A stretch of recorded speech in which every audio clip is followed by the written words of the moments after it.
По 12 години како дописник на шпанскиот весник El Mundo од Русија, Хавиер Ковас се враќа во Мадрид, но не по негова волја. Од почетокот на јуни, Хавиер е последниот странски дописник што беше протеран од руската влада. Hemos estado bajo sanciones, es decir, nosotros... Странските новинари се под санкции. Имавме 3-месечни визи наместо едногодишни како што имавме досега. Бев на црната листа на луѓе чија виза не беше обновена и кои не можеа повеќе да останат во Руската Федерација. Москва тврди дека тоа не се протерување. Во случајот со Хавиер Ковас, како и со другите, руските официјални лица истакнаа дека одбивањето на визите за новинари е, како што велат, поради грешки во нивните апликации.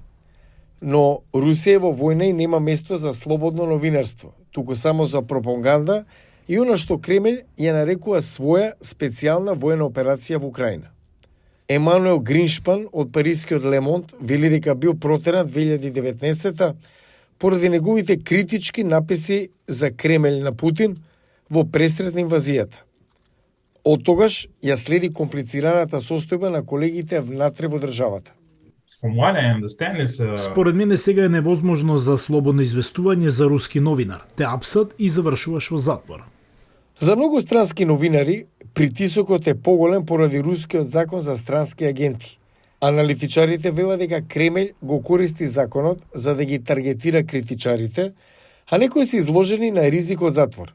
Американско-руската новинарка Алсу Курмашева е во притвор веќе 8 месеци поради тоа што не се саморегистрирала. Новинарката од Прага на Радио Слободна Европа, Радио Слобода, негира дека сторила нешто лошо или прекршила закон.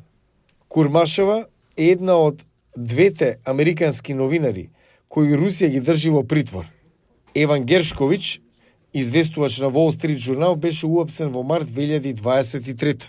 Руските власти го обвинуваат за шпионажа, нешто што неговото семејство, пријателите и колегите велат не е точно. Апсењето на Еван и протерувањето на други странски новинари беше највисоката точка на деценискиот процес на заплашување на новинари. Странските новинари во Русија се помалобројни, а независните руски новинари имаат само две опции: да работат под радарот на властите и да бидат под зголемен ризик или да заминат во екзил. Ова е мрачен пејзаж за новинарите, кои не покажува знаци на промена во блиска иднина.